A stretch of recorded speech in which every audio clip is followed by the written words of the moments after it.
Right, we are live. Hey guys, how's it going? Welcome back to the Kiwi Lads channel. We are back for another match of the URC. This one, the Stormers taking on the Lions. Now, this is a very important game for the overall standings. The Stormers have already booked their spot in the quarterfinals, but their opposition here, the Lions, they find themselves at the moment just outside of the top 8.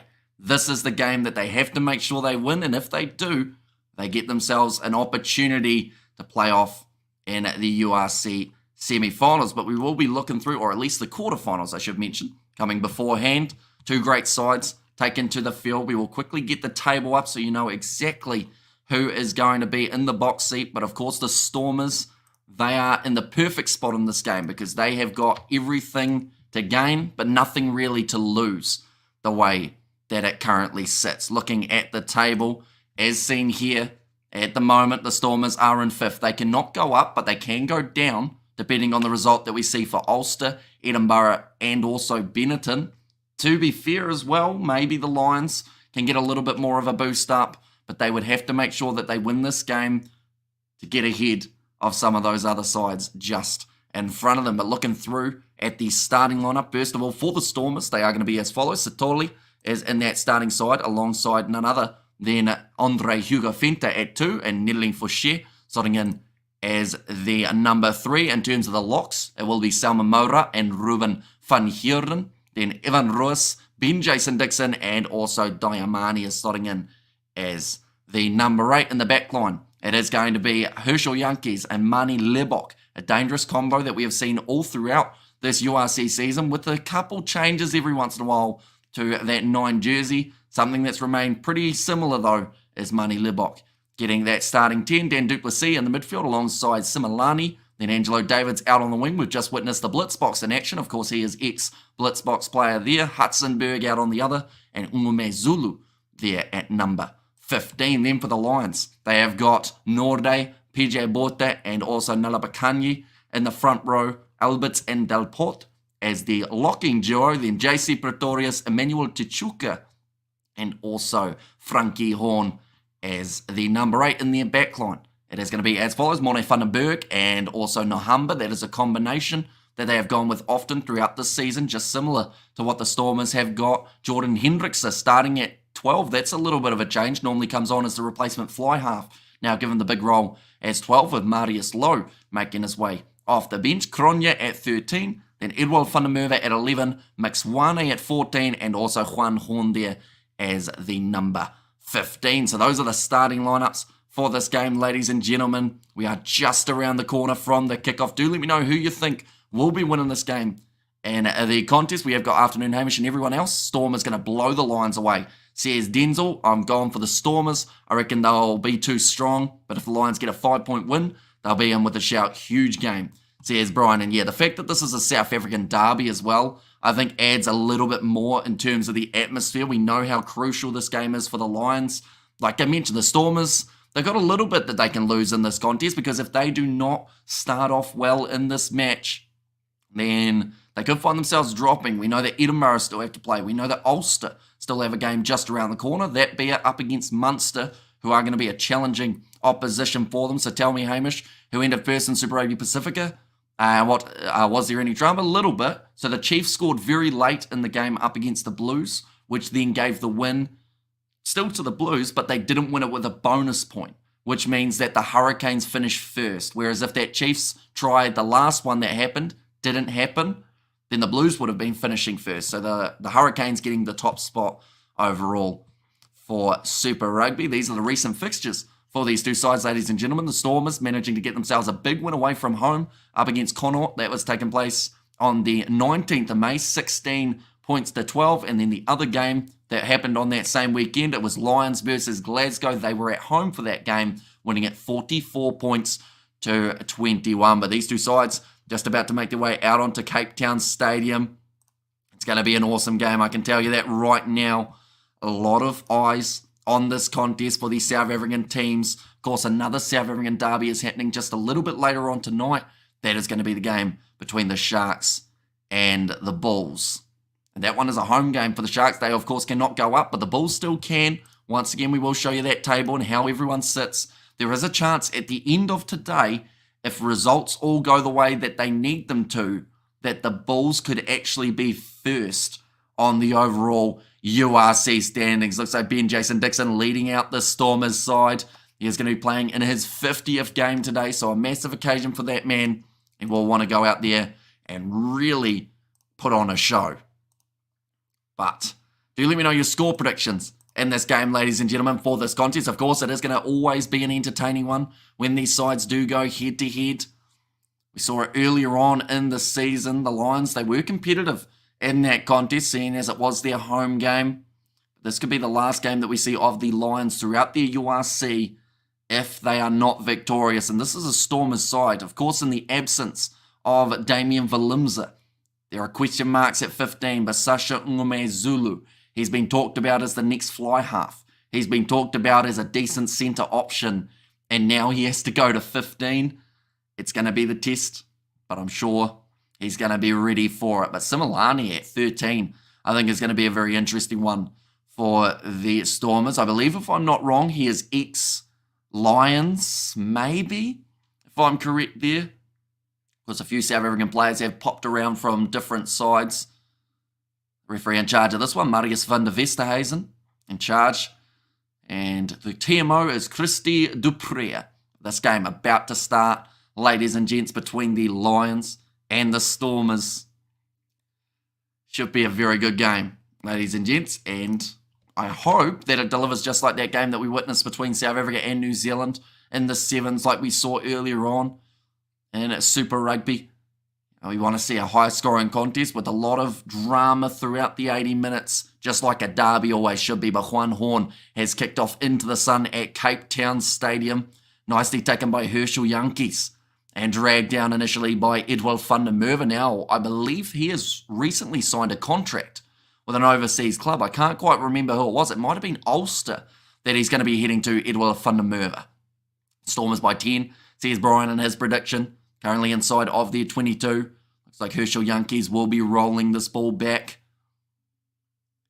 He's been told to use it now. Going to be kicked towards the touchline from Yankees and does manage to find touch successfully. And about 25 metres out from the line now, the Stormers.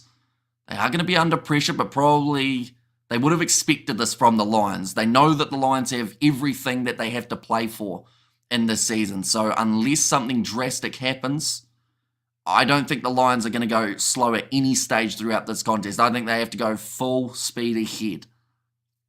Now, PJ Botha throwing the ball in, nicely claimed there by Willem Alberts.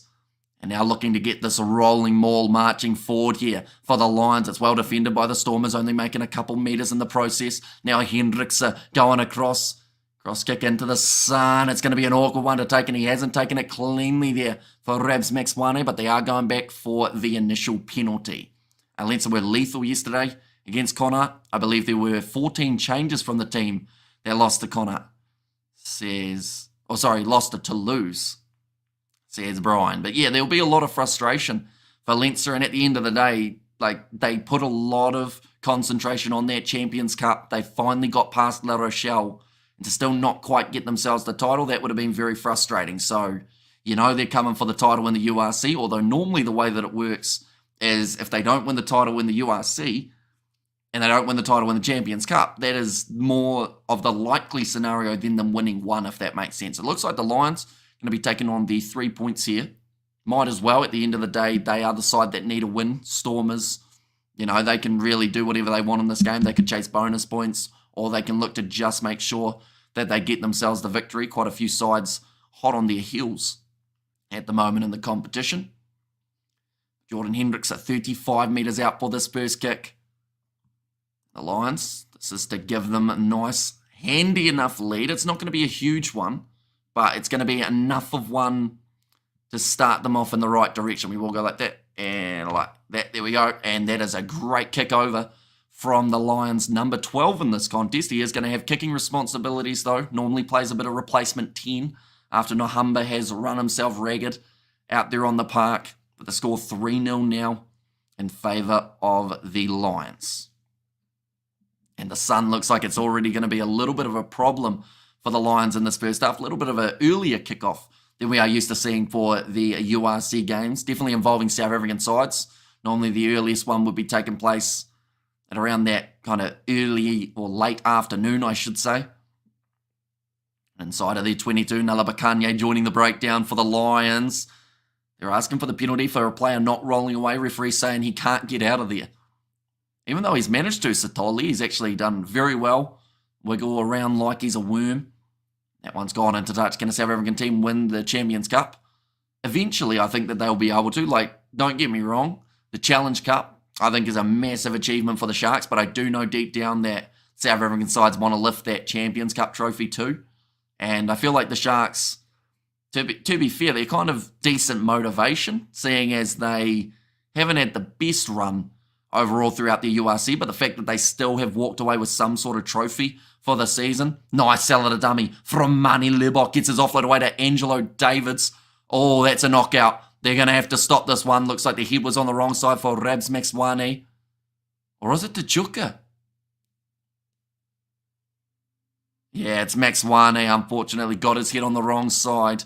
I don't think the Stormers fans are too happy with it, because if it wasn't for that knockout, I think they would have been through for their first try in this contest. But of course, they are going to make sure that player safety is the #1 priority in this one. Hope you are well, says Ritzema. Doing very well indeed. Hope Lions can win for South African rugby, says Ritzema. Of course, if the Lions get themselves a win, they'll be a lot closer to a top 8 spot in what is at the moment just a highly contested, heads on the wrong side for Max Wane. They always tell you to tackle on that near side. Angelo Davids has absolutely flattened him there. And he was pretty much knocked out from the get-go. Hope the Stormers all the way. And fun fact, Andre Hugo Fenta is dating Rassi's daughter. Says Justin, well, depending on what happens in that situation will depend on if he ever gets himself a Springboks call-up. Fiji 7's next game, says Samuela. Their next game, I have got it on my phone. We are actually covering it on the channel. Their game up against South Africa. That is taking place at 1:45 a.m. So just under 2 hours time. But we are squeezing that game in before the next match between the Sharks and the Bulls that is taking place. But just a little bit of an unfortunate stoppage here. Looks like Marius Lowe is now going to make his way onto the field. Curious to know what kind of changes the Lions have to make in their back line, because Lowe is more of a centre. Maybe they drop Kronya out on the wing. Lions only lost in their last 4 URC matches, was 13-33 at home to Munster in round 15. Reminds me of Angelo Davids, or when Angelo Davids did that to Speckman. Says Justin, I think people underestimate how much power Angelo Davids has. Because, like you mentioned, he's been able to do it before. He just runs straight and boom, with that shoulder dropping. And it normally sits down the opposition. But that's terrible tackle technique from Max Wane. If there's any young, aspiring rugby players watching who can see the game, do not tackle like that. You've got to make sure your head's on the right side, or else you're just asking to get knocked out like we're seeing there for Max Wane.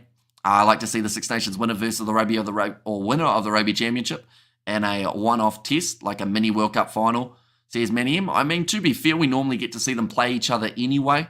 The likes of last year, the winner of the Six Nations was Ireland. The winner of the Rugby Championship was New Zealand. Those two sides played each other in the Rugby World Cup, and I assume the November internationals as well as July internationals will give us some sort of indication of when they get to play each other. They're just showing there once again. I think we're going to see about 15 replays of this run from Angelo Davids. The thing is, I understand why they're showing it, right? But at the same time, I feel like if you're Max Wane's family watching this game and he's just getting knocked out on the TV time and time again, surely that's not ideal. Definitely because he is still down at the moment. Looked like a relatively serious one. And a Lions win could go or be good. South African rugby, they could have all teams in the top 8. Says Brian, although not quite. They'd have all the teams except for the Sharks in the top 8. But then saying that, the Sharks won't mind too much because they won the Challenge Cup. They've got a trophy. I say that there's talks of bringing back the old New Zealand versus South Africa 3-match tour. There is. And I think that it's relatively close to coming to fruition by the sounds of it. Who in the comments has been knocked out in a game of rugby? I'm sure there'll be a few. And Fiji versus Ireland, says Jerry. Yeah, in the end, Fiji getting themselves the golden point win, 26 points to 21. You'll love to be on top of Table Mountain and the restaurants there one day. I'll be honest, I don't actually really know completely what Table Mountain is. I know that it's in South Africa, isn't it? I hope. Yeah, this does not look too good for Max Wane. We have still got a little bit longer of a stoppage. I mean to say 3 teams in the top 8. So here's a Brian there. Yeah, that's going to be restarted with a scrum feed in favour of the Stormers, seeing as they were on attack. The crowd give the round of applause there just out of appreciation for Max Wane. Of course, he didn't want to get knocked out in the early stages of this match, but they would have much rather him be there later on, definitely because they did go with Marius Lowe off the bench. It was more of a centre than a winger, so they will have a bit more of an adjustment. The New Zealand South Africa tours is happening. About 2026, isn't it, that they are trying to get that one to happen. Marius Lowe, big smile on his face, making his way out onto the field, ready to go for this game. A very experienced Sharks player, but now going head-to-head up against the Stormers here. Now, Herschel Yankees, that is flattened out in the front row. Big push from the Stormers scrum. And I think that they will probably... See, if I was the Stormers here, the smart move is to take the 3, but I believe that they'll look to be a bit more aggressive. And in fact, that's what they're going to do. They're going to kick for the corner here with Mani Lebok, get it to 5 metres out. The other option would have been another scrum. I mean, they absolutely flattened that Lions front row in the first one, just collapsing and slipping away there. Completely losing his grip and losing his mind. The mountain in Cape Town is called Table Mountain because it's flat. It was recognised as one of the 7 wonders in the world. Here's Ritzema, but that ball is loose from the Stormers, so the decision to go for the line out does seem like it was the wrong one. And the Lions now have got the possession again, kicked in behind from Mone van den Berg. 5 minutes into the contest, though, nicely claimed by Angelo Davids, who has already knocked out one of the Lions players. We don't need to see him do it again. Mani Lebok with the wide cutout pass, getting it into the hands of Davids here again. Oh, tell you what, he's tried the same tactic on Horn. Luckily, though, Horn tackled with his head on the right side. Now, Morat, they're 30 metres out at the moment, never knocked out, but I did break a collarbone, says Brian. That's pretty common in the old game of rugby. Nice little collarbone fracture. That's going to be kicked in behind from Ngomezulu. Gets it into touch. And they won't be too mad at that one, I wouldn't think. They're the Stormers trying to force the Lions back inside of their own territory to eventually break through for their first try. They are still down by 3, though.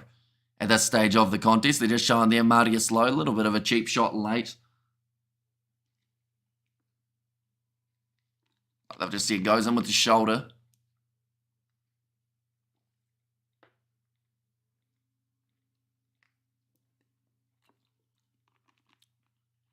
Right, it's actually going to be a yellow card. No, sorry, it's going to be a penalty for the Stormers due to the no-arms tackle from Marius Lowe.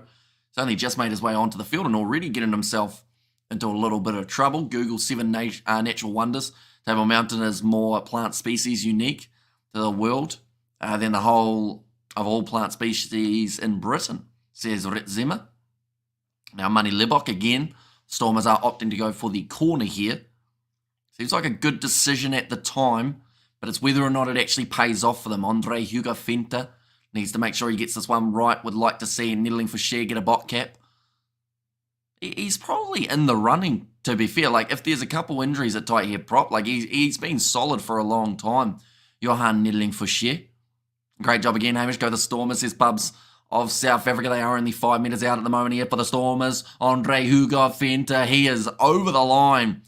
And that is going to be the try now for the Stormers. Their first of the contest, perhaps their first of many that we will see here. Do you drink some coffee?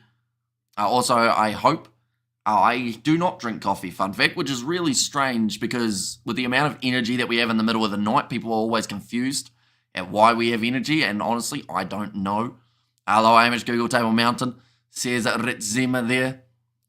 Yeah, great rolling move from Andre Hugo Fenta.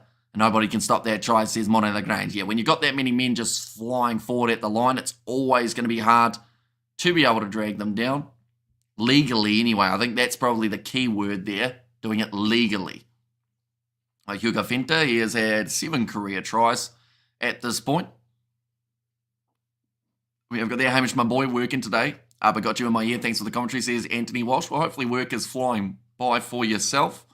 We've still got another maybe 4 hours or so of commentary that we are going to be doing today. So I guess sit back, relax, and maybe don't relax too much if you're at work, depending on your job.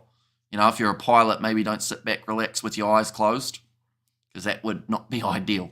High rate, Hugo Venter, future Bok 2, says Justin. Now Money Libok. Going to put this one over for the Stormers, and that's now making the score 7 points to 3 in favour of the home side. Now, of course, a lot of people expected them to be able to strike first in this game. Lions were able to get themselves the 3 points, but it is the try that makes the big difference at the moment. PJ Aborta, he almost came in from the side there. He's probably very lucky not to get penalised. And rugby is beautiful as a sport, but also science and an art like warfare, says Ritzema. But that one's going to be kicked off now. Nicely claimed by the Lions with Mornay Vandenberg. They've got the advantage for the knock-on as well here. Looking both ways.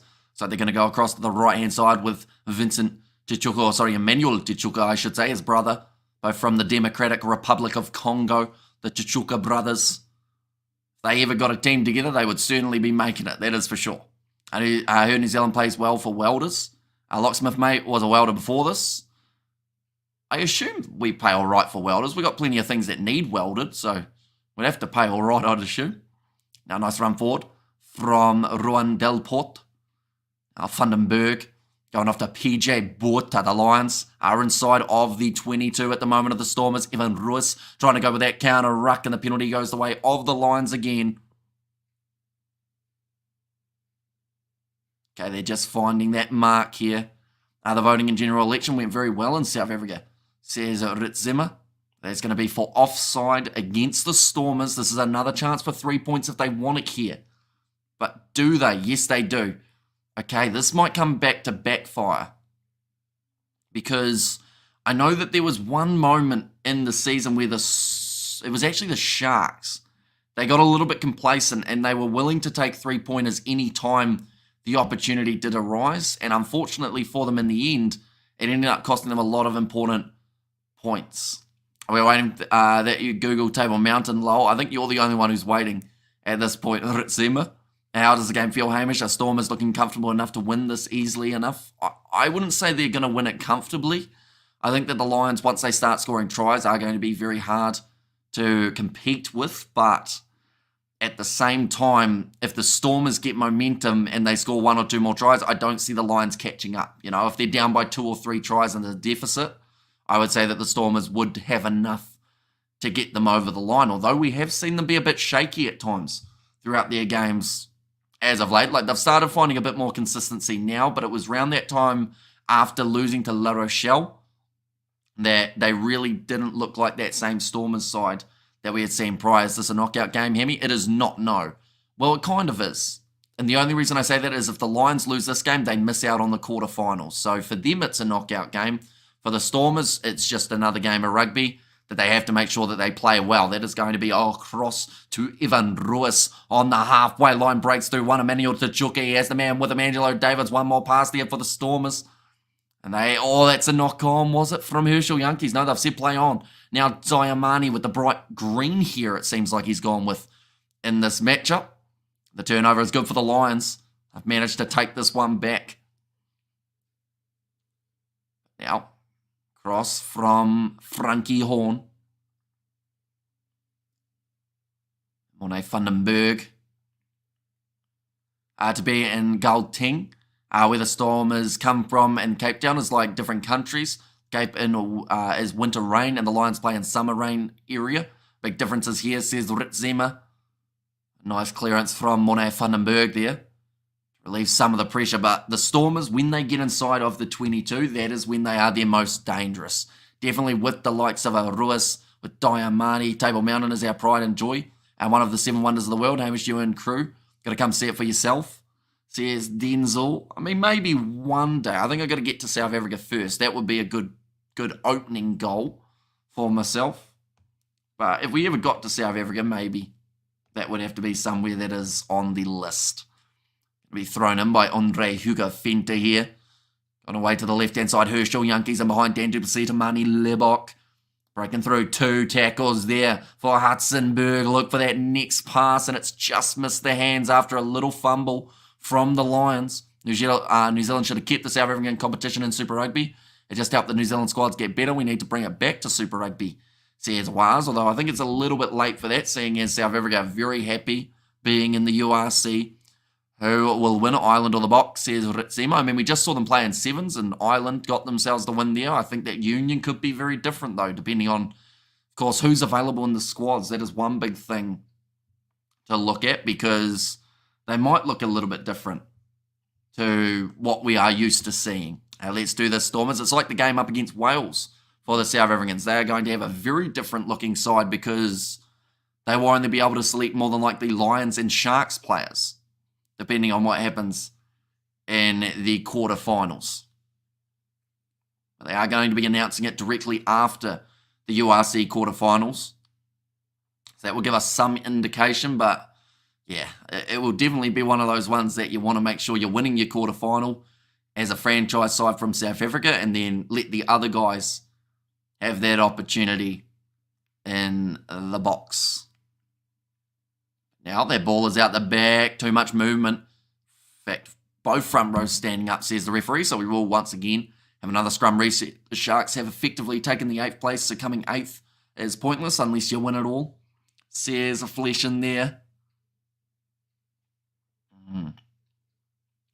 Yeah, that was very close to a penalty in favour of, I think it was actually the Stormers who stood up first, though. So that could have almost been a Lions penalty in that case, and that might have been one of the reasons that we've realised that they are opting for a line-out more than a scrum throughout this game here. The Stormers, currently 14 and a half minutes in already, and currently score sitting 7 points to 6. Very close game between these two sides.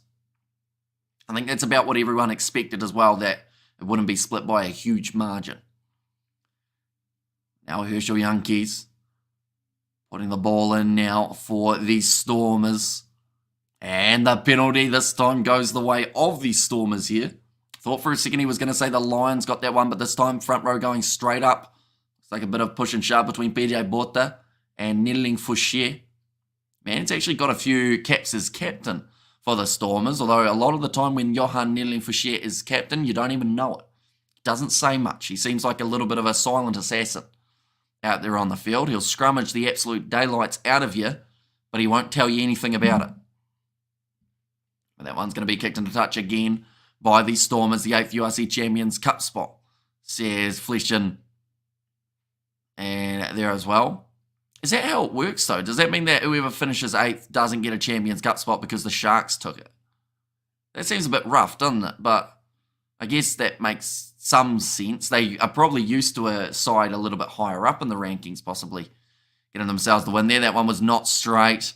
Off the line-out, mistake made again at line-out time for the Stormers. This time, Andre Hugo Fenter, the one who doesn't get it correct. Good day. Can the Stormers climb up the ladder with a bonus point victory? They cannot, believe it or not. Now, of course, they would love to be able to, but the way that it sits currently, the closest that they can get to the Stormers, or sorry, to the Bulls, is 59 points.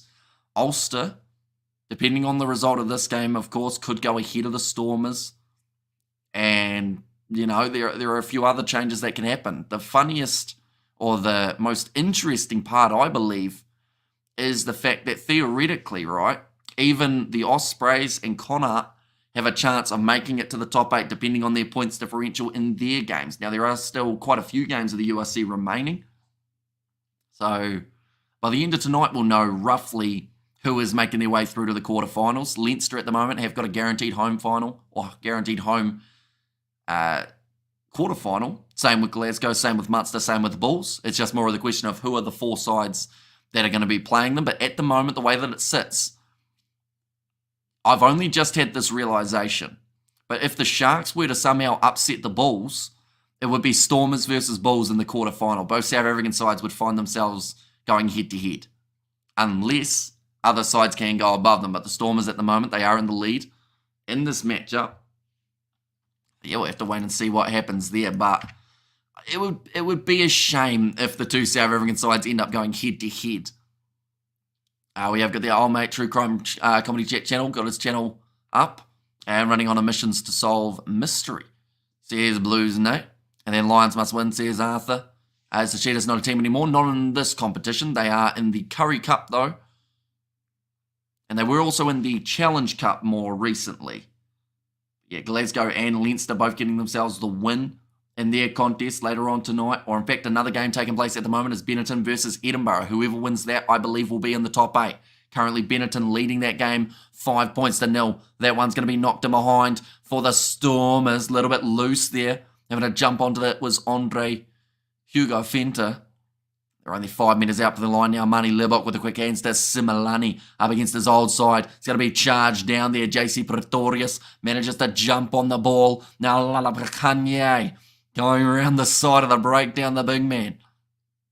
Doesn't often have a huge amount of carries. He's more so there for the power and the scrums. Cut out, pass out wide here, and the horn goes in. The Lions take the lead in this contest. And that is a great finish as well from Frankie Horn. Had numbers as well. He could have gone one more pass on the outside. Leinster highlights, says Outlaw. And there was, I mean, they managed to win that game 33 points to 7. So, of course, there would be plenty of highlights for that match. We do see Sharks versus Bulls, Munster versus Ulster, and then Cardiff versus Ospreys taking place at the same time as that Munster versus Ulster game. So, by 6.5 hours time, we will know who the quarterfinalists are in the URC. All of the games will be confirmed. The question is, are the Lions going to be one of those sides who are involved, or could they miss out? A tough kick from the sideline here for Jordan Hendrickse. And 2 from 2 today though, but this is the furthest out kick that he has had to take, 44 metres between him and the goalposts. Give the Lions that little bit more of a lead. They currently have a 4-point lead, which I honestly do not feel is enough up against a side like the Stormers. And he's missed it. So that will remain as 4 points difference between these two sides. 20 minutes in, and it's sitting 11 points to 7. Table Mountain is Cape Town. Lol, so beautiful. Says Ritsema there. Yeah, Horn just going for the corner. Didn't need that next pass to Kronya, although did have him as the backup just in case. And then, oh no, it was a bit mean. They put Ngume Zulu into the huddle when they were celebrating, giving them a big hug.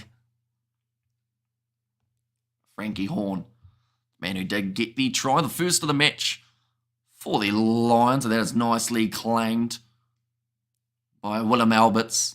And Lions putting up a fight, says Brian, and Cheetahs are still a team from Free State Province. Says Ritzeman, and Morne Vandenberg. It is outside of the 22, so this one cannot find touch on the full. He's going to be putting it up nice and high, looking into the sun. Though now this one in the shade, well kept into the field of play. Oh no, not quite. It's gone backwards off Edwin Vandenberg into touch. It's going to be a Stormers line-out throw now. We're already a quarter of the way through this contest. Rassia Rasmus played for Free State, or the Cheetahs, same team. Says Ritzema. Oh, go like this, and like that as well. At the moment, the way that it sits, even though the Stormers are in the lead, even though the Lions are in the lead, the Stormers are still favourites. 54% likely to go on to win this game. Now, a draw wouldn't really benefit the Lions that much, as I do believe other sides would still be able to get themselves enough points. That is a poor kick there from the Lions. Who was that? It was actually Juan Horn. Kicked that one pretty much straight into touch. Not making any meters.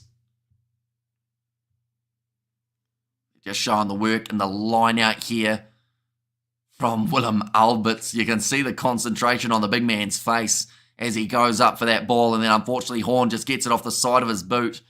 So rather than gaining about 40 metres of territory, he gained 4, which now gives Mani Libok the ball on the halfway line after the line out win for the Stormers. This one's gone high. Hudson was chasing after it now. Juan Horn has managed to get this ball back for his side. 35 metres out from the line here, the Lions. Vandenberg goes across to Manuel Techuka. Good Finn coming in on Nelly Fouché. Ball's gone backwards. says the referee. So they are now going to be putting this ball up high once again. Great take under the high ball from Sasha Ngumezulu on the halfway line, and the penalty goes the way of the Stormers. The tackler not rolling away is what has been penalised there. That is against Mornay Vandenberg, but great take from the youngster Ngumezulu. I've heard big things about this bloke. We've been covering South African rugby for a few years now, and that is a name that has popped up time and time again. The best rugby player ever, in my opinion, Frans Steyn, that guy who kicked 65-metre drop goals, could run and was big. Is now the person managing Free State Rugby, says Ritzema. Now line out throw here for the Stormers on the 22. And nicely taken by Ruben van Heeren. Short ball to Dan Duplessis, not able to get through Mornay Vandenberg's tackle attempt. Short ball to Evan Roos. Now it's a tricky one here for the Stormers because they've got so many talented options in that loose forward trio, and a lot of those guys would love to play 8. This is a looping around play here. Beautiful flat pass, and that is going out wide to Angelo Davids. Another try there for the Stormers. They are working in 7-pointers at the moment. And just some great backline movement there. Mani Lebok goes away into the hands of Sasha Feinberg Ngumezulu, and then just all he had to do was find that next pass on the outside. I thought for a second he might consider going himself, but unselfishly passed it off to Angelo Davids, and that is something that coaches look for in players, those guys who are willing to make that pass rather than getting greedy, because if he had cut on the inside, yes, he still probably would have crossed over, but there was more risk. There's a chance that he could have ended up dropping that ball. And yeah, just straight out to Angelo Davids, who cut around and managed to make it a little bit of an easier kick for Mani Lebok anyway. But it's only an easy kick if Mani Lebok actually gets this one over. For his side, he's sitting 1 from 1 at the moment. He's had a good day off the tee so far. 100%. Take that, Lions. Don't think you're going to win this game. To be fair, they're only down by 1 point. I don't think this game is over as of yet. I think we're still going to see plenty more action coming in the second half. Lining this kick up now, Mani Lebok. 30 metres out on the angle here. Taking his time. He struck it well, although, it's hit the post and come back out. So that'll make the score now 12 points to 11 in favour of the Stormers. If the Lions can keep in touch at halftime, it'll be an interesting second half. Says Brian.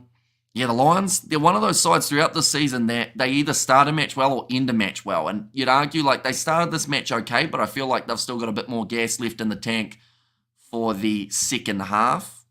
So, could be promising. Could be a great finish to this contest. And normally South African derbies do go down to the wire anyway, no matter who's playing. They just find a way of competing up against each other, keeping it close. I don't think this game will be any different. Now inside of their 22 here, Diamani with his green and blue dyed here. Going to be tackled just inside of the 22. Problem with the Free State Cheetahs rugby is they have all the talent. Great college school, best rugby school in the world, produced so many Springbok, the Cheetahs and money.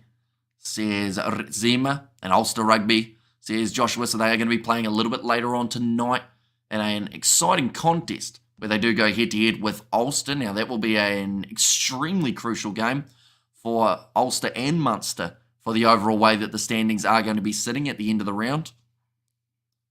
Currently only 1 point difference between these two sides. Of course, bonus points are great. When you get yourself 4 tries in this game, you will get a bonus point. But both of these sides have their eyes firmly locked on the win rather than the possibility of bonuses. Going short there for the Lions. Smart move to not have to go for that risky line-out up against what has been a very strong contesting line-out of the Stormers throughout the year. PJ Buota puts the ball in behind. It's loose. I think Evan Ruiz may have knocked that one on.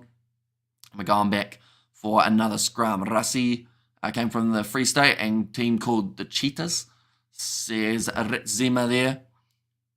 Yeah, just went to pick that ball up, Evan Ruiz. And the ball just ran away from him. It wasn't quite sitting where he needed it to. To be fair, if I was the ball, I would probably run away from Evan Ruiz as well. When that man gets angry, he's a very scary individual, that is for sure. The opposition, in most of the games that he plays, finds out about that. He does love to get in there and put in some big shots along the way. I should mention the next game that we are covering, ladies and gentlemen, is actually going to be at 1:45 a.m. That has taken place between Fiji and South Africa. And that is going to be for the 7. So be sure to keep an eye out for that. And then after that, we've got the Sharks versus the Bulls.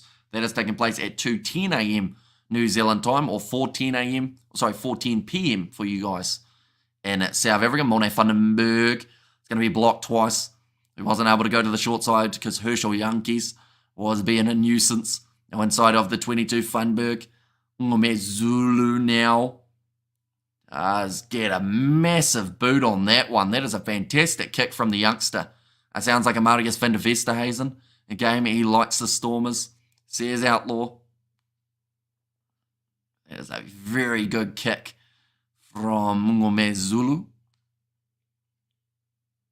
Put the Lions about 38 metres out from their own line. It's going to be a big Bulls win later today, says Brian. Well, that's the thing. Like, the Sharks are missing quite a few players due to that Champions Cup success. You know, they won't want to risk any players, even though, like, there's no real gain for the Sharks in that game up against the Bulls other than playing for pride. So they can afford to leave out Ebenezer and, you know, Lukanyoa, Makazoli, Mapimpi, all those guys so that they are fresh for the Springboks. Maybe it's even a request from Rassi Erasmus to say, listen, don't get my players injured. I'm not going to have that many to pick from, so don't have those ones as the injured list. Now, penalty has gone the way of the Lions, looking for territory gain there, and they have certainly got it about 15 metres out from the line now. They will have themselves the line out. Ran the best front row ever. Ruan Pienaar, Francois Steyn, Andre Fente, World Cup winner 15, Jalbert. I came from Free State Cheetahs, says Ritzema. So Ruan Delport wandering up to this line out. He will assume more than likely that he's either getting thrown in the air or Willem Alberts will be getting thrown up there. But either way, I believe this rolling maul is going to be the plan for the Lions, and that is exactly what they look to use. Starting to move their way a little bit further forward here. PJ Buota with a nice spin. 10 metres out from the line here for the Lions. JC Pretorius back across there on the inside to Willem Alberts. Wanted the penalty there, the Lions, for a player not rolling away, but even Ruiz, I don't think he could have rolled away any more than he already did without taking someone out. That is a missed pass from Morne van den Berg. Kicked him high from Similani, but it hasn't worked out, and it's actually bounced straight back up into the hands of the Lions. Mistake made by Similani, although I believe, has he got the penalty? No, he's given away the advantage. In that case, Similani. Now, in order. Sitting 15 metres out, Emmanuel Dichuk, another interception. If you don't Google Table Mountain, Google Golden Gates and Eastern Free State Province. That is true beauty, says Ritzema. With the penalty going back for the Lions. Looks like Nohamba is considering taking it quickly, although none of his forwards are backing him up, so I doubt that he will in this case. Thought about going quickly, though, in that case. And his whole team looked at him like, no, we're not doing that. We can't be bothered. Yeah, Similani, he thought he had, I don't know what that meant from the referee, because he kind of went like this as if to say it's free ball, anyone can go for it. And then as soon as Similani did go for it, he ended up getting penalised for it. So it was a bit of a setup there. Now, close to the try line, rolling maul, that's over. For the Lions, they have got themselves another one. And they have now taken the lead back. We've already had about 5 lead changes in this contest, and we're only up to 31 minutes, but it's JC Pretorius who has got in and got himself the try here. Like they've said, the former Blitzbox 7-star is absolutely fantastic on the circuit, that is for sure. And he's doing absolutely fantastically for them in this one as well. Yeah, just narrowly went over. I'm trying to find him amongst the mass of men. There it is. The ball just pops out through. Do you know Lesotho is a country in Free State?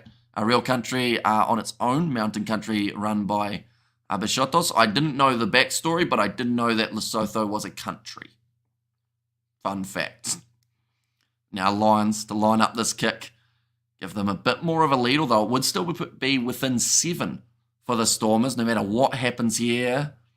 And that is a fantastic kick from Jordan Hendrickse. That now makes the score 18 points to 12. We've already had 30 points and we've only been going for 33 minutes in this one. Going to the front, that line out has been successful when they've decided to pop it short and just look to drive with the power that this Lions side possesses. Great try for the Lions again. They are playing like a side who want to make it into the top 8, ladies and gentlemen, and they have still got quite a bit of work to do. They have to walk away with a victory from this game. That is the bare minimum, or else they would end up missing out. But nicely taken under the high ball for Hudson-Berg. It's there again for the Stormers. Mani Lebok going across to the left-hand side. And there is a chance that we could see maybe even the Lions playing the Bulls in the quarterfinals, depending on where the Bulls finish compared to the other sides around them. That's going to be kicked in behind. Nicely taken there by Edward van der Merwe, looking for the 50-22. It's just outside. He's happy about it, Edward van der Merwe, but I think he knows deep down that that one didn't quite go where he wanted it to. We have got the Amazing amongst the Business Stormers final in Ireland, says Brian. That would be a pretty awesome one, that is for sure. What's your guilty pleasure? I enjoy going to the bulk bins at a supermarket. There you go. That's about it, really. Now, line out throw, not really claimed cleanly. That's actually almost accidental offside from the Stormers, the way that that ball bounced on the man at the back and then popped back up to the man in the locking duo. Now the Lions, though, have got that ball back again. Jordan Hendrickse, a rush defence from Angelo Davids, but he's been sat down by Kronya, showing off those quick stepping feet of his. Morne Vandenberg, not so quick stepping feet. Nalabakanye gets himself the carry. Marius Lowe, that's almost accidental obstruction from the Lions, but it is going to be play on. And Bulkman's, which supermarket is your favourite? Oh, see, I don't mind, people from other countries won't know what ones they are, though, will they? But anyone from New Zealand and a New World bulk bin goes a long way, you know. Now, nicely taken by PJ Borta around the side. I'm glad you didn't say stockings and high heels, Hamish. That is now going to be the penalty to the Stormers inside of the 22. And the Stormers win them here, says Denzel. Well, that's the interesting point, isn't it? Like, Munster were I would almost argue, the only side from the Northern Hemisphere that didn't seem troubled by playing in South Africa. They picked up quite a few wins in their time in South Africa. I mean, Benetton actually did pretty well, to be fair to them, but that was just in that win up against the Sharks. But yeah, Munster seemed to be happy enough to play anywhere in the world. So I would be pretty intrigued to see what happens if they have the home final, or at least the home semi or the quarter, depending on when they end up finding themselves up against a South African side.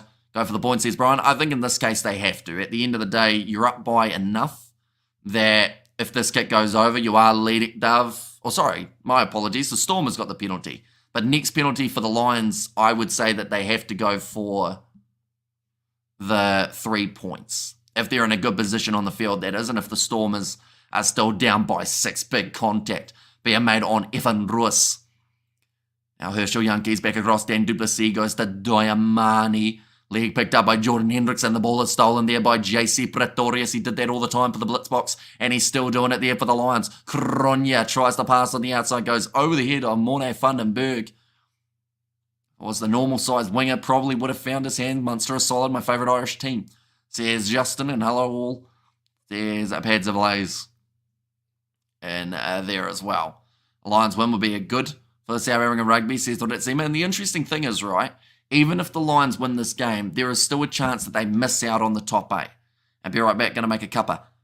And also Munster was lucky with the red card against the Bulls. Of course, were unlucky to end on a high. They gave Brumbies a good go, though.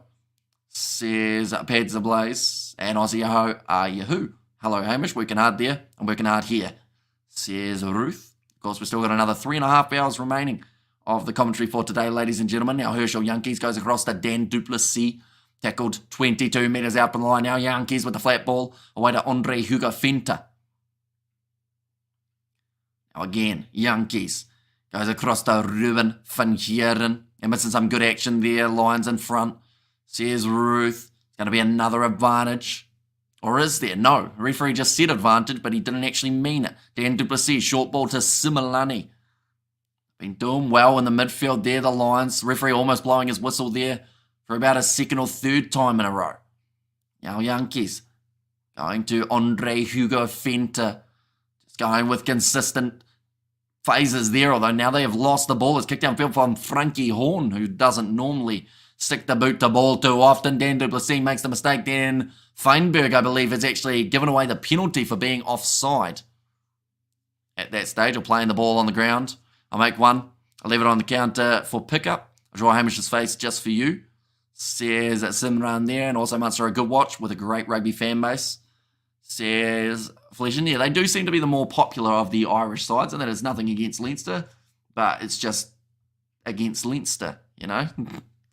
Like, it seems to be that a lot more people would like to see Munster succeed rather than Leinster. Maybe that is because Leinster have found quite a bit of success in their time, and they've been at the top of the mountain quite a bit, even though lately they haven't been able to quite get to the summit with their losses in important games, but, you know, they'll get there. And yes, Munster did okay in South Africa, but they were best. Their best player was Arjis Neyman, our Viking Springbok. Says Ritsema from Durban. How's it, Hamish? Good to be back. Welcome back. Then I don't want to drink it. I'd rather look at it. 1 minute remaining in the Spurs half. Still 30 seconds on the penalty clock, so I think that Jordan Hendrickson will use up maybe an extra 15 or so here, just to make sure that he can. Ooh, I thought that was about to miss, but that one has gone over, making the score now 21 points to 12 in favour of the Lions. This is a great start to the match, ladies and gentlemen, for them. They are up by 9, which I don't think many people would have anticipated heading into this contest. Playing a little bit of Bon Jovi by the sounds of it at the ground. Mani Libok about to kick this one off. Stormers need a try to get them back into the contest before the halftime break. And also, totally great, mate. Enjoying a cold beer on 30 degrees on the terrace today. Now that ball is going to be loose, knocked on by Herschel Yankees, and it's back into the hands of JC Pretorius, who has knocked it on himself. There is a double knock on, so the Lions will have themselves the scrum feed. I assume the Lions coming into this game would have been quite heavy underdogs compared to the Stormers, who look like they were going to be favourites to go on and win this one, but it just shows that when the Lions are hungry and they know how important this game is for their overall season, they've been able to step up in the important moments. The Lions have no big-name players per se, and playing with local talent, awesome, says Zimmer. Currently 2 scrum 1 for both of these sides. You can drink it and keep the cup to steer it. Hope you're doing well. I'm feeling better after handling 2 assignments last night. Says that Sim around there. Now 9 points difference. If the Lions score the next one, Stormers might struggle, says Brian. And yeah, like I mentioned it earlier on, that I felt like if the Stormers got a hit by 2 tries overall, then it was going to be hard for the Lions to catch them. But I think that the same thing can be said about this Lions side, is if they end up being ahead by 1 more try and getting themselves a lead of, let's say, for instance, of 17 or 16, somewhere around there, 18, even 19 with another penalty, like they'll be in a great position in this game. But 21 points to 12, I don't think many people predicted it, like I mentioned, but it is effective, and it's been a good half of rugby for the Emirates Lions. But the next game that we have got, ladies and gentlemen, which of course is just around the corner, will be at 1:45 a.m. New Zealand time. That is the contest taking place between none other than South Africa and Fiji. That is in the 7s, and that is going to be a pretty awesome one, Hamish. One of the reasons for South Africa to move is to playing in Europe is time zones, travel time. Exactly right. Like the fact that the time zones work very nicely for the South Africans, and they're not constantly getting acquainted with the new hemisphere or the new time zone for Super Rugby, like that is massive for them, and it's shown in the way that they're played as well. Like, as much as we like to think that traveling from one place in a plane for 12 hours doesn't affect your fatigue, it does. And I mean, like the URC, they have got some pretty big travel times that they've had to deal with, and that's shown in the games as well. But, you know, like, it's one of those ones that they do seem comfortable in the URC. Marguerite says you are sexy, Hamish. Marguerite. Marguerite kind of sounds like, no offense, but it sounds like a drink. But I think I'm thinking of a different one. Margarita, that's the one I'm thinking of. Sorry, not Marguerite. I've probably said it wrong, haven't I? When last you hit a bong? I have never hit a bong. Fun fact. Probably hard to believe. Definitely with how bloodshot my eyes are at the moment, but no. Haven't hit the old bong. I don't think Stormers will let Lions win just to move up the URC log, says Denzel. Who said that? I know Denzel said that, but did someone say it earlier on that they feel like the Stormers would let them win? I don't think they would. Like, at the end of the day, these sides are still competitive, and that would be match fixing, so that would get them in a lot of trouble. If they're ever going to win the World Cup in Australia, we must go there months before the time, says Ritzema. I'll make an extra copy of Hamish's face so you can drink and see his face. Ooh. Or you stick the face in the bottom of the mug so that when you get to the end, you see me peeking over the liquid. There you go, that's an idea. Sounds like a pizza, says Krampus there. Oh, margarita. Yeah, that's a pizza, isn't it?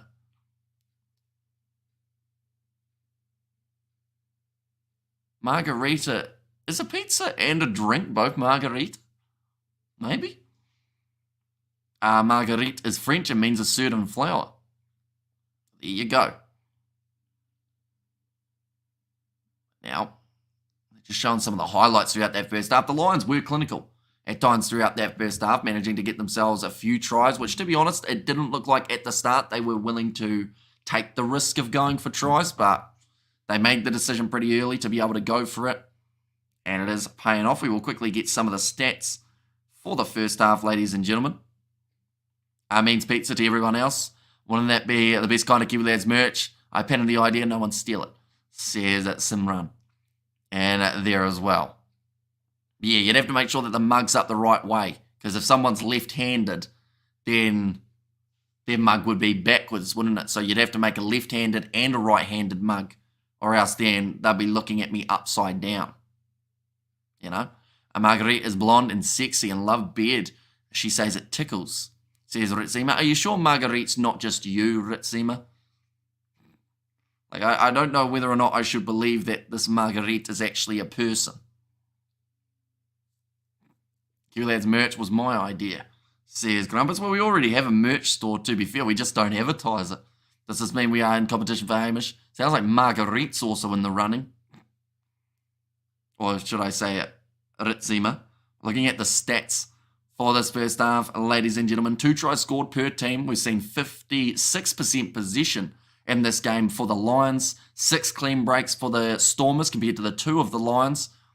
For a poor country and all against us, South Africa not doing too badly in the rugby, says Ritzema. And also defenders beaten actually the advantage to the Lions, 16-9 at the moment in terms of that statistic. We have seen 16 missed tackles from the Stormers with 69% tackle completion, 79% for the Stormers, for the Lions. And they have missed the 9, but both sides making 34 and 35 tackles in that first half. Penalty count.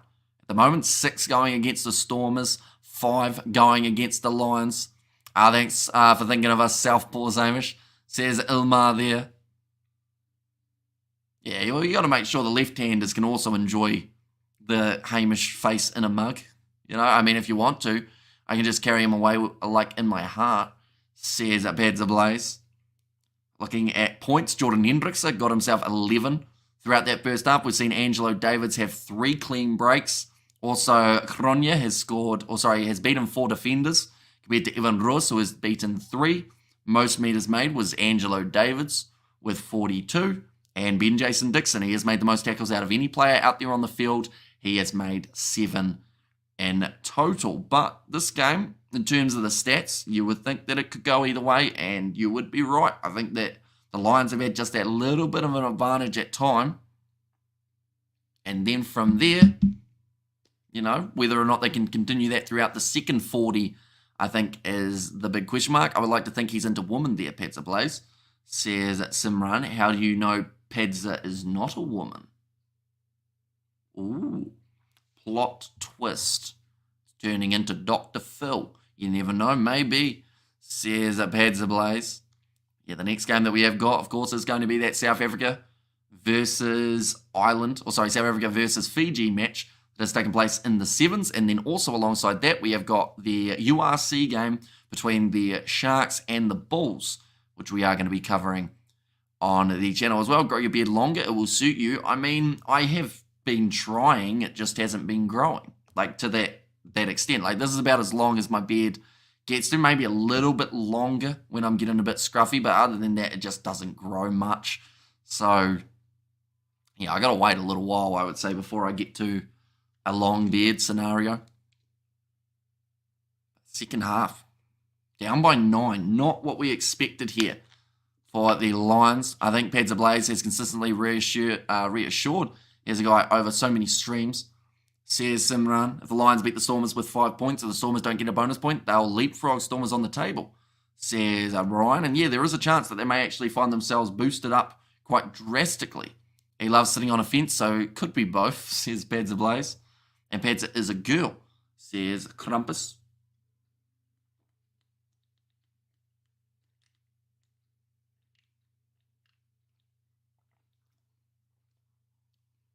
They've just shown me some vegetables on the TV, well, on the screen, and now for some reason I want to go to the fresh fruit aisle in a supermarket. The problem is it's 12:42 a.m. and I don't think many supermarkets are open at this hour, unless you went to like a night and day or something. I put the question to him. Then, Hamish, are you into men or women? Says Simran there. Well, that is a fantastic question. I would have to say the second option is a lot more appealing. I am totally a girl, says Pads Ablaze. And hashtag Patchy Beard Gang, says Anthony. I was thinking about shaving this part and leaving mutton chops, just to really go old school. But I was told I wasn't allowed to do that because it might not look the best. I'm not a Lion nor Stormer fan, but a Bull and a Cheetahs. Hope the Lions win. We've given South African rugby by increasing depth for the Bok, says Ritzema. And Edinburgh versus Benetton is close, says Brian. Yeah, the last I saw it was about 6-5, was it? And I think that might still be roughly what they said. Do it, says Padza. Yeah, although if I was going to do it, I'd probably have to wait till after the family lunch that I've got tomorrow, or else they might ask some questions. My wife is a beautiful blonde, blue-eyed, working in emergency, says Ritzema. Old school looks, why not, Hamish? Says Blues Nate. And the Bulls are in trouble. Sharks have MK power now, says Cool Story Bro. And go for the mutton chops, says Grant. Don't do it, says Simran. Seems like there's a bit of a split, although more people saying do it. Grow a Mark Chopper Reed beard. Yeah, I don't know whether I can grow a beard like that just for now. I'm working on it, it's taken a long time to get there. But Benetton 12 points to 6 at the moment is how it is sitting. What did I tell you about the Satyrs not standing a chance this year? To be fair, it was pretty close, wasn't it, at the end? And the fact that it came down to the final round, yes, they missed out, but I know that there were a few sides nervous in the top 4. I'm looking after baby and listening to you. Shayla Mia is bussy, says Ritzema. Cut your ear off too, says Krampus. And also Stormers will come back blazing. Home ground energy always brings the heat. Although I did expect a little bit more from them in this first half. You had to beat off the grannies with a stick if you go with the mutton chops, says Grant. Yeah, that might get me in a bit of trouble, though, I would say. I feel like it would be funny to watch on a live stream, though, with the... Now I'm getting ideas. What else doesn't... You just have the mutton chops, don't you? You lose all of this, don't you? Where's this game being played, Amish? It is at Cape Town Stadium for this contest. Currently sitting 21 points to 12, so the home advantage to the Stormers, but the points advantage in favour of the Lions. What time is the Bulls versus Sharks game, and where are they playing? They are playing in Durban, and that is at 4:10 p.m. South African time. Or for us here in New Zealand, it is 2:10 a.m.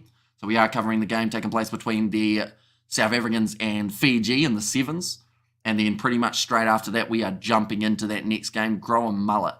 See, I don't think a mullet would work for me. I feel like I'm better off trying the mutton chops, But we'll see. And get a perm. And do a live stream of the shave. Could be an OnlyFans for grannies, says Grant. So many ideas and so many great ones coming from the chat today, it would seem. Second half, not too far away from starting though, ladies and gentlemen. Hamish will take you to Soweto and go to a nice shabin. Don't do it, says Simran. And there as well. I can see that there's a little bit of a clear, I guess, line in the sand, isn't there? We've got the men are saying, go on, get the mutton chops, and then the female, I think there was one other female earlier on, but I don't think she was saying too much, but they are saying, don't do it. So, got to make the decision, don't we? Thanks, says Sue, no worries at all. Or do mullet and mustache. Nah, everyone in New Zealand has that. Kind of anyone between the age of 20 and 30 here in New Zealand or Australia has the mullet and mustache combo, don't they? Definitely if they play rugby. What time South African time are the Sharks playing? Says Barry. They are going to be playing at 4:10 p.m. South African time. Okay, back to shouting at the ref. Says a Grant in there as well. Afro, Hamish? No, I don't think I could grow an afro. My hair's too fine. Don't think it would quite come in for a good-looking afro. The Bulls at home or away?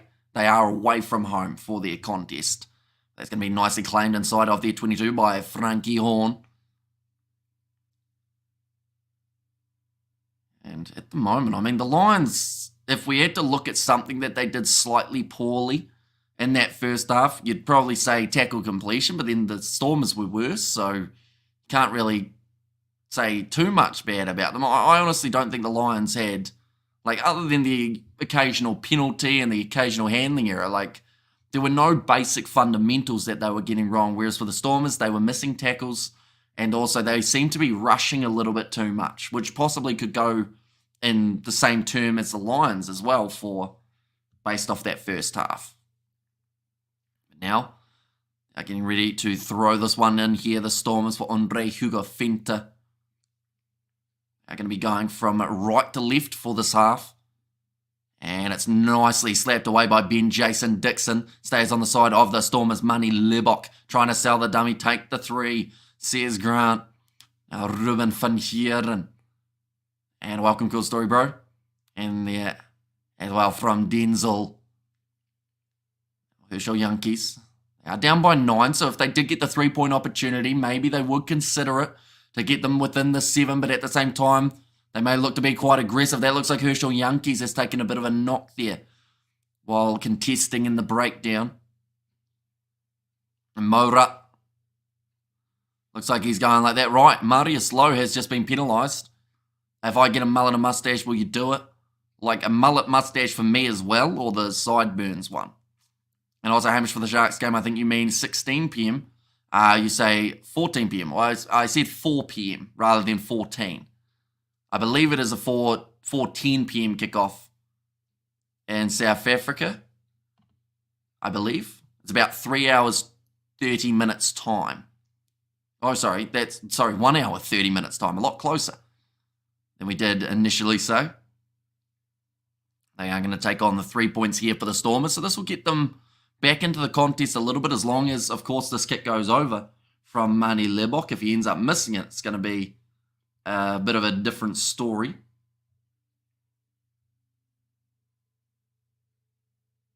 Just saying about the ferocity. The ferocity? 14 p.m. You can pick chops or do the same. Well, I don't really have enough hair for a mullet at the moment. I got a haircut only about 3 or 4 days ago. In fact, probably less than that. It just feels like longer because we've been up for so many hours. I think I got a haircut on Thursday. That one now has gone over, and that's going to make the score 15 points to 21. The Stormers, they're still in this contest.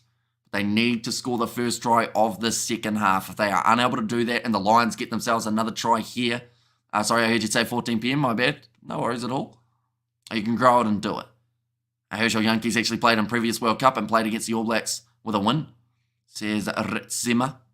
It's going to be put high, slapped back onto the side of the Stormers here. The ball is still available for the Herschel Yankees. On across to Hakshiva Diamani. It's rumoured that he is going to be going overseas to play rugby, seeing as the Springboks continuously look past him. Now the ball is out. Oh, he's almost knocked that on Yankees. He had no pressure on him at all. I think that was also knocked on by the Lions. Yes, it was. The Stormers now are going to have themselves the scrum feed. And yeah, just everyone leaving that one. To be fair, Morne van den Berg, I don't know whether he actually got a hand to it. So is that a deal? You can think about it and let me know by next week. Sounds like you're very much so in charge, aren't you, Paddy? Herschel Yankees is a small or a human snail, says Justin. They are just showing the live standings the way that it sits. The Lions would be on 53, which would put them into the top 8 just for now, but there are a few sides that could go ahead of them. They need 2 more tries to really help seal the deal, and also, of course, they need a win. That is another way of looking at it here. They cannot afford to lose this game. Because if they do, they are going to be in a bit of trouble. All right, we will go like that and like that as well. There we go. Looking at the odds at the moment, ladies and gentlemen, Stormers, they're still slight favourites. Even in this situation, with them being down by 6, they are still considered favourites. Is Madosh Tambwe eligible for box selection? That's a great question, because I know he's been playing in France, hasn't he?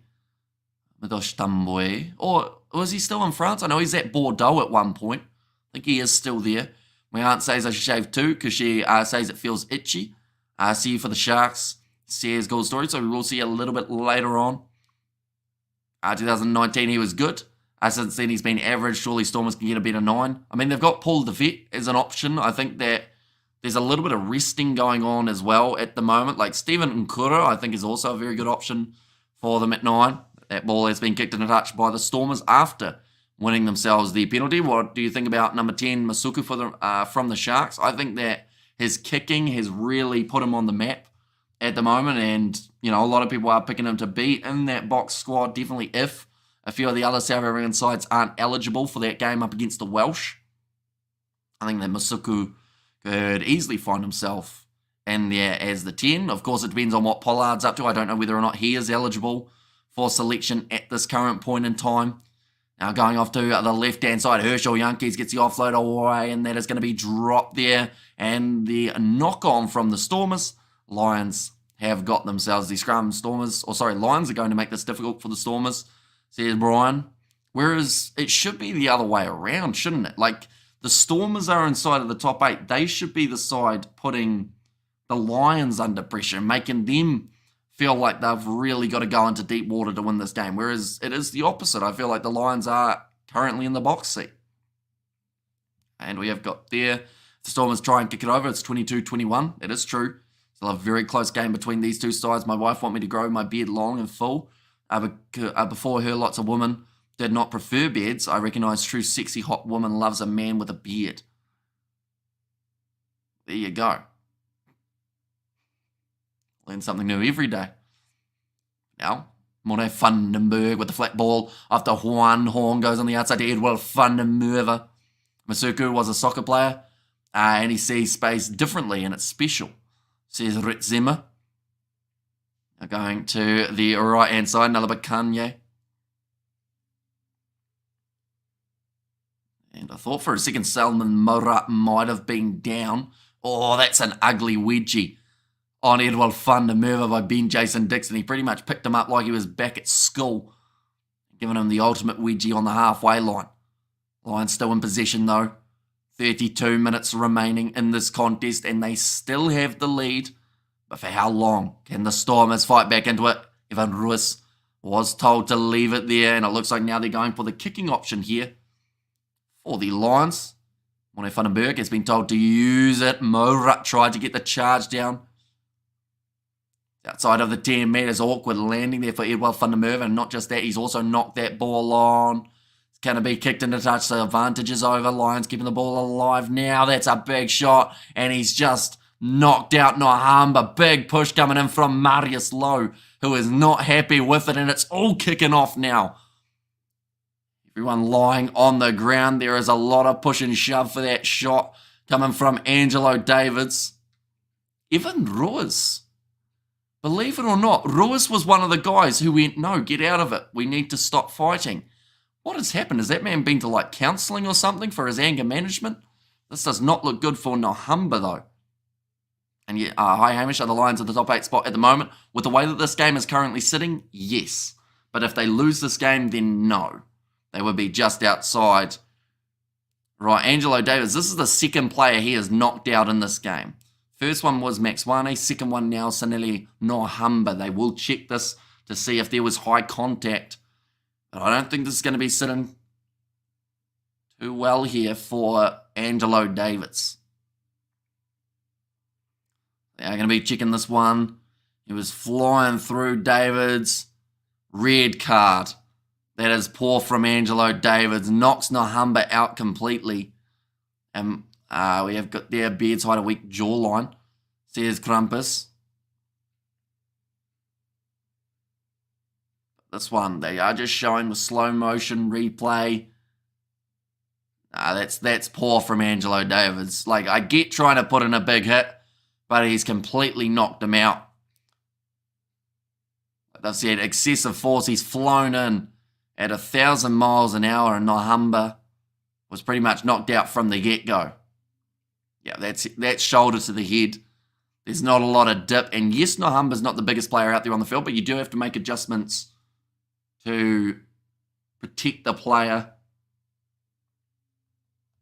Extremely high level of danger they have just mentioned. I think that this is going to be a red card here. By the sounds of it, lose Nohamba and the Lions are in trouble, even against 14. Says the breakdown. But yeah, this sounds like it is going to be a red card for Angelo Davids with the way that he has flown through. Stormers will gift this one. So everyone's unite. Says Dirty Dog Sailing. So you're saying there's going to be match fixing, Dirty Dog. Not ideal, of course. They don't want too much match fixing throughout the comp, of course. Right.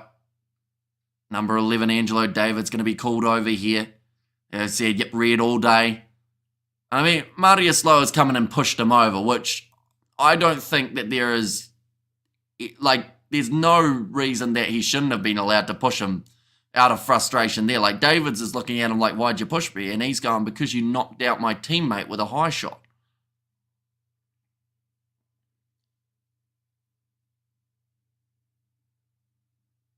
Wait a minute. Marius Lowe has been given a yellow card. That is incredible there. So because he pushed a man over who just tried to decapitate his teammate, he gets a yellow card for it. And Davids has to get a red here then, at the very minimum.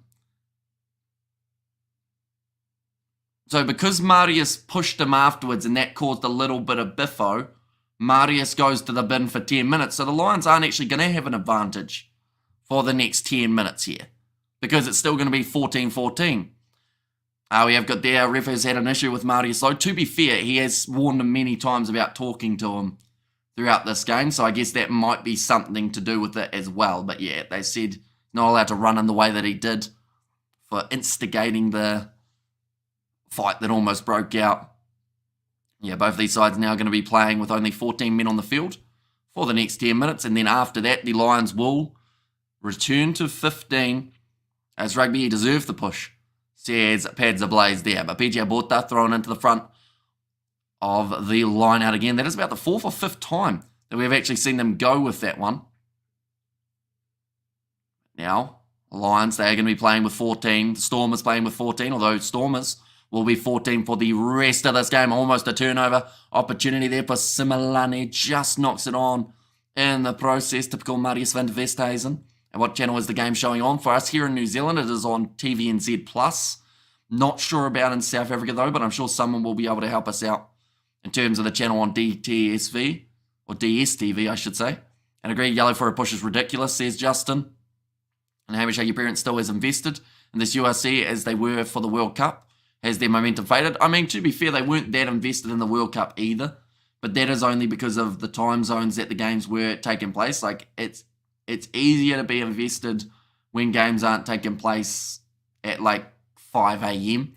Supersport 211 says Anton. Thank you very much, mate. Greatly appreciated for that information. And thanks, guys, says David. And there as well. But now scrum feed for these Stormers. Only 2 tries apiece for these two sides. Of course, the Stormers, even if they win this game, they cannot gain any ground, even with a bonus point. Whereas the Lions, they can make quite a leapfrog of certain sides on the overall table. Eat fish and chips and listen to the match, says Julian Moses. Well, I've already had some fish and chips today. And at the moment, like, yeah, I feel like we've done the list, haven't we? The sad thing about the fish and chips was I unfortunately had to have it cold. Like, I could have reheated it, but I didn't have enough time to be able to do it in between. So I ended up eating cold fish and chips, which is quite sad because they were a lot nicer when they were hot by the sounds of it. What is your day job, Hamish? I am a builder during the week. So, yeah, it's a bit of a brutal schedule because normally, definitely on a Monday when we've done streaming all throughout the night and then we go to work straight afterwards pretty much, or we get like 2 hours of sleep. Looks a bit dicey for the Stormers now, says Brian. Yeah, that red card of Angelo Davis certainly has not helped. Do you think PJ Bota was a Springbok? Do I think he was a Springbok or do I think he will be a Springbok? Was he called in a while ago for like we're talking like probably 10 years ago, but for like 1 cap or 2 caps? PJ Bota? And once South African teams in the postseason, go the Lions. Says Anton there. Now, rolling more here for the Stormers. Malharba is onto the field. That is for Johan Nilling-Fouché. Going back across there. I buy a microwave. I mean, I have a microwave, but I didn't have time to let it cool down as well because we were still doing things during the break. So it was pretty much just to eat a cold fish, eat some cold chips, and then get back to work. I had chips and nuggets, says Padza. Now Diamani tackled on the 22, looking for the turnover, and the breakdown was Frankie Horn. He's already got himself 1 try for the Lions. They are sitting on 2. They need an extra 2 more. Put them in a good position going to the short side to Dan Duplessis. They look close to forward, but now the offload coming from Nkura. Oh, hang on. What has happened here? We're going back for the original forward pass. PJ Bota, are you asking about? Yeah, PJ Bota. I can imagine you commentating as you are building. There's James Martin.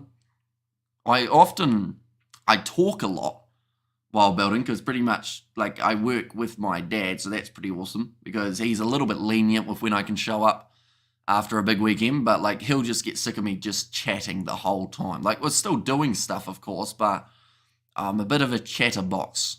Definitely if I'm tired, like that is why these late night live streams, it doesn't look like I'm tired at times other than my eyeballs because I just keep on talking. That's always been something that's happened when I get sleep deprived, I just talk. Brian Pup says Johannes there. Currently 52 minutes in. Now 6 minutes remaining of that Marius Lowe yellow card. The win predictor finally has the Lions as the favourite. 65% chance, even though they're only up by 6.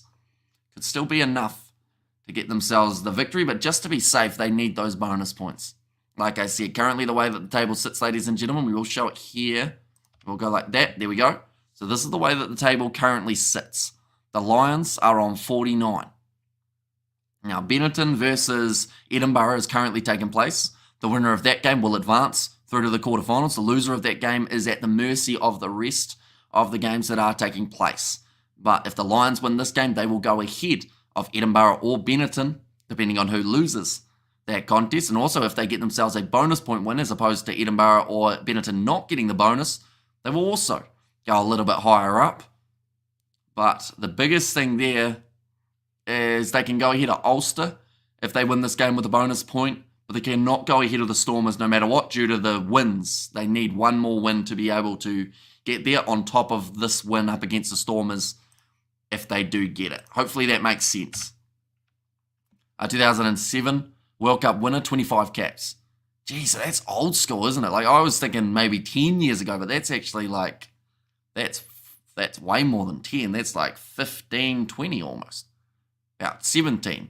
Hamish, do you do any commentary when sleeping? I actually, believe it or not, have before. because I was talking at about 6:30 a.m. one morning, and I was commentating a rugby game while sleeping, and my mum thought I was on the phone, because she asked when I woke up, she was like, who are you on the phone to? And I was like, I wasn't on the phone, what are you on about? And she pretty much said, you were talking about rugby with someone. And now, nice run, Evan Ruiz. He has got the try there for the Stormers. Just a breakaway. Nice, clean run up the middle to be able to score the try here for the Stormers. That will now give them the lead back in this contest.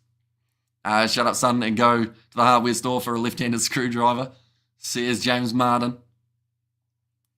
But yeah, like I've had times where I've literally had full-on rugby conversations while sleeping, because of doing these streams for about 16 hours in a row. You kind of end up just in that rhythm.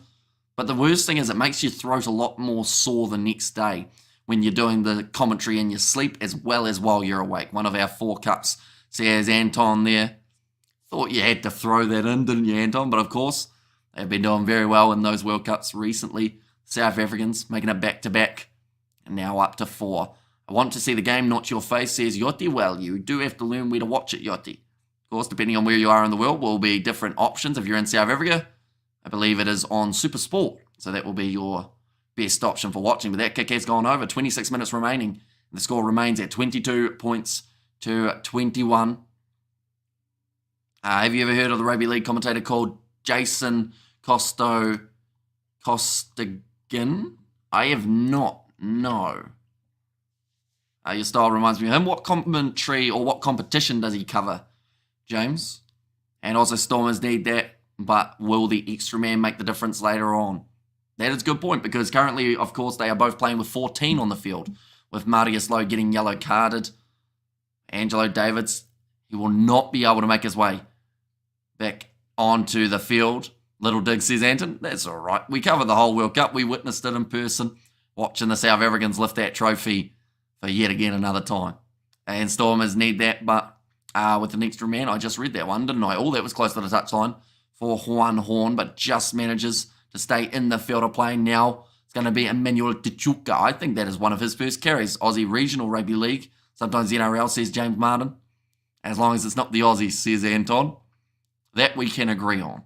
And Ritzma said, thanks, Hamish. Nice offload there for the Lions, keeping this ball alive, but pushed toward the touchline again.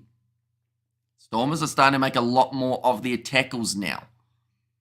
And like the first half, they only had 69%. Hello, Hamish. It says Burning Lash, welcome in. Now, wide cutout pass for the Lions from Jordan Hendrickse. Looking for the kick down the wing, and that one's just gone into touch. Don't mind losing to the Kiwis, says Anton. Hamish, do you think Sinelli deserves a chance for the box? He can cover 10 and 15. We also have a few other contenders, such as Sasha Siamasuku and Hendrickse from the Lions' thoughts. I mean, Nahamba might be in there, definitely depending on who's going through to the quarterfinals and the semi-finals. Because, of course, after the quarters, we get to find out who is going to be selected for that South African match up against the Welsh. And they will have to purely determine who is selected in those games based off who is unavailable from the semi-finals. But, he could be an option. I'm a little bit worried about the fact that he took a head knock just before, though, because that might end up meaning that he misses out. Just because 2-week protocol, they may not want to risk him that close. And the first 2 World Cups South Africa did not compete. We had Danny Herber and Naz Botha. We would have won at least 1 World Cup then, says Ritzema. And I also want the Lions to get 5 points and the Stormers to get 2. That way we get Lions into the quarters, says a Burning Lash. I assume that the Stormers getting 2 is to just boost them up a little bit more, isn't it? And then they'll be in that position of staying in the top 8 and probably staying around that 4 or 5 mark. 5 or 6 mark, I should say. Now the Lions again, with their rolling maul, they are 22 metres out from the line at the moment. And an opportunity to get this one rolling forward. Evan Ruiz came through the middle. Nahamba is too small. Masuku is a better option. Nahamba should be in as a scrummy. Yeah, that was the other side of things. I think that if you put him at 9, you probably get a decent game out of him. But then saying that, maybe Morne Vandenberg, if you're looking for a 9 and someone who's played there the whole season, depending on who they have available, might not be a terrible option either. Because the Lions, when they get their passing going, they can be one of the smoothest sides in the URC. It's just more times than not they're getting under immense pressure. That's going to be a knock on from Kronya. The ball has popped out on the side of the Stormers. Now bounce past the Sashungume Zulu, who has also put it down. I read that Eddie Jones is the top 5 coaches. He gets 600 or 600,000 British pounds a year. Rassi was in number 2 position. His salary is 650,000 British pounds a year. Good salaries. Says Brian there. And it's interesting, isn't it, the fact that Eddie Jones gets 600,000 when he can't win anything, whereas Rassi Erasmus gets 650, and he's got, I'd assume he'd get bonuses, though, for them winning. Benetton's 6 or 12 points to 6 up at the moment, says Brian. And yeah, whoever wins that game will get to stay in the top 8. The loser may just narrowly end up missing out. There is a sprinkling Lions that will be in the box setup. You can, who can you identify? Says Anton. I think that we're going to see, in terms of this Lions side, I think Morné van den Berg might get a crack if they need him. Marius Lowe, maybe, although him getting a yellow card for pushing might get him a little bit further down the pecking order. I wouldn't mind seeing, is Willem Alberts, is he Namibian, is he? Maybe, or whereabouts is Willem Alberts from? Is he South African? Jones won the Grand Slam World Coach of the Year. I mean, that was a long time ago, wasn't it? Our rugby is lekker, says it Zimmer, and then obviously he's gone off on a swearing tangent by the looks of that, but 21 minutes left. The next game that we are covering on the channel, ladies and gentlemen, is going to be starting at 1:45, I believe. Yes, it is 1:45 a.m. And that is going to be the contest taking place between Fiji and South Africa in the sevens. JC Pretorius must make the box. I think he'll be in the running. I don't know whether he'll get the opportunity this go around. I think maybe one more year for Pretorius might do him a world of good. Sorry, not top 5 coaches, top paid coaches. And he is not such a good coach in my opinion, says Brian. He used to be good, but then it seems like he kind of went away from what made him good and just kind of got a bit not egotistical, but just went a little bit away from what got him to where he was. He is cart horse now, says Anton, and Willem is born in Pretoria, South Africa. So, you know, if you're looking at a lock, seeing as a few players might be unavailable. Born in Pretoria, says the breakdown. What about Ruan Delpo? I assume he is also South Africa born and bred. Now I'm behind Juan Horn. Let's put it up high. 1 point difference between these two sides. It's a very similar scoreline to what we saw between the Stormers and La Rochelle. That looked like a forward pass. In fact, no, sorry, it's gone backwards for the Stormers. I forgot what way they were going. On-site Bants is everything, mate, says Dirty Dog. On-site Bants is everything, mate. I'm confused at what you mean, Dirty Dog. On site, I'm not hip. You're gonna have to dumb it down for me. But now up to the halfway line for the Lions, nicely taken by Jordan Hendrickse there. He's nearly 40. Yeah, so they probably want to go with someone young, wouldn't they? He still does very well in lineouts though, so I feel like that is one thing that they might look at if they really need to. And it's just more of the question of who's going to be through to the quarterfinals as well. Do you think less Aussie sides will benefit the Wallabies or not, says Jackson A? I mean, it may benefit in the long run because you'd think that the teams would become a little bit more competitive. But then at the same time, I feel like losing a franchise can't help anyone really because you've got a whole other selection of players that are no longer available to select from. Now Lombard goes across there to Visachi. Horn. Trying to go through Morné van den Berg. Nice offload on the outside to JC Pretorius. He pins his ears back. Frans Malharba misses the tackle. Goes to Edward van der Merwe. Ankle tap made by Ngume Zulu. He gets back to his feet and he'll be 2 meters out. Great finish. Or at least great tackle, I should say. From Ngume Zulu to stop Frankie Horn in the corner. Last-ditch effort from the Stormers, number 15. It's pretty amazing how the Lions are in contention for a semi-spot. And the Sharks could not catch a cold this season, although the Sharks may be the only side. Now, this is not me saying it could happen. This is just a observation. The Sharks could be the only side from South Africa who win a trophy for the franchise season, because they have got the Challenge Cup in their cupboard.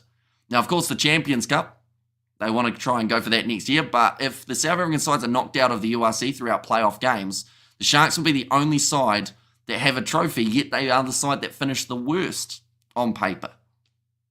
Edward van der Merwe ranked 68 at the moment in the URC power rankings. Stormers waking up to give us a great finish, says Denzel, and Ngume Zulu, bright prospect, says Justin there. And Hendricks has a huge boot on him. Surely the next Francois Steyn. See, he could be a good option too if they want to back up 10. I'm trying to think of who else would be available for them in terms of that 10 jersey. Depending on when the Bulls and the Stormers are either advancing in the competition or being knocked out, will determine it a little bit. Now, short ball here for JC Pretorius. Another great run from him now. Short pop pass from Morne van den Berg. Oh, Malharba's gone down to a knee there. I think he got a little bit rocked. Johan Goosen could be an option, but if he's playing for the Bulls, it will mean that he's unavailable if they do make it through to the semi-finals. Time left is given. At the moment, there are still 17 minutes left in this contest. What the Challenge Cup, like kissing your sister, says Anton there.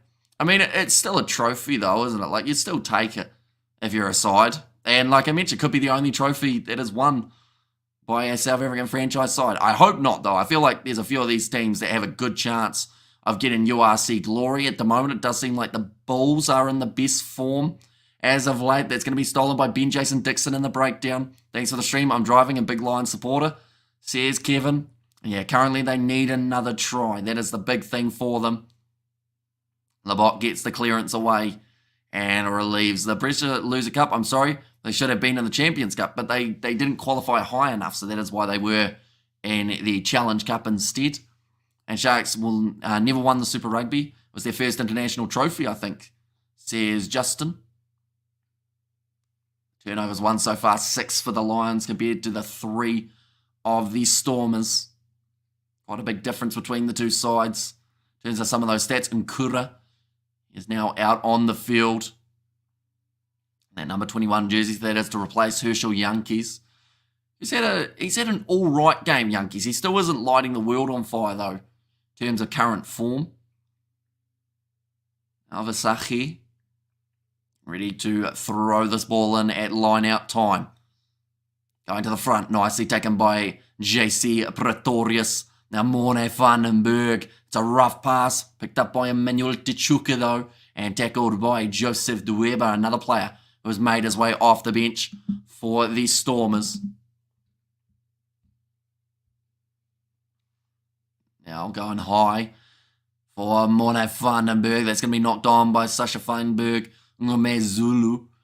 Now Morne van den Berg going back across Willem Albert. Skip pass from Lombard. Low offloads it up to Horn. Now Gronya goes to Hendricks. They're keeping the ball moving quite nicely at the moment here, the Lions. And Yankees was on fire in 2019, but after that year, he's been, or he hasn't been consistent. Yeah, that's a bit of the problem for him, you know, like, he, for me, was, you know, when you look through at their Springbok halfback prospects, you know, they did have the 4 of them, and he was not one. They had Hendrickse, they had Grant Williams, but he was also playing as a winger. We also saw the options of Faf de Klerk and also Cobus Reinach. And Yankees had never been on fire, says Gideon there. And also we could see Ngume Zulu have a run at 10 for once. Although he's played pretty well at 15 under the high ball throughout this competition. And if they don't have Villy Leroux and they don't have Willems due to injury, perhaps 15 could be a great spot for him. I'd probably pick him at 15 over Horn based off this current game. Another penalty goes the way of the Lions. This will be a kickable 3 if they want it. Jaden Hendricks is also a human snail, says Justin. There's our Challenge Cup coming top of the class for special kids, says James Evans. But both men actually going up for it there with Mani Lebok. And then just joining from the side, I believe that was for Hutzenberg. The penalty did go their way. Gloucester or second lost, or are second last in the Premiership. It's not a trophy. African team should be winning, maybe the Cheetahs or the Lions. There's Anton, although both of them got knocked out in that competition. Like, the Sharks only did what they could in a competition that they were a part of. Like, they won it. They won it at times relatively comfortably, but they couldn't ask for harder opposition once they were already in there. Now lining up this kick for the Lions, it's going to be Jordan Hendrickson. This is going to be a relatively tricky one, but it would give the Lions the lead at this point in time. Sitting 4 from 5 today with 80% accuracy. And getting ready to line this one up. Currently 17 seconds remaining on the penalty counter. And it's just hooked away to the left-hand side. So the score will remain 22 points to 21. Okay, someone in the crowd thought that one had gone over. Then when he found out that it didn't, he was saying a few profanities. Stick the game on hand, will you, says Brian Hayes. There was, when that come through 120, there would have been a stoppage because of the penalty. So while Jordan Hendrickson was taking 45 seconds to line up the kick, we weren't going to tell you what colour his boots were. We told you how far out the kick was, and we told you that he missed it. And silver lining, the Sharks now qualify for the Champions Cup. Says Anton, that is true. Now Ben Loader making his way onto the field for Duplessis. Will be coming off. He hasn't had the biggest game, Dan Duplessis, at number 12.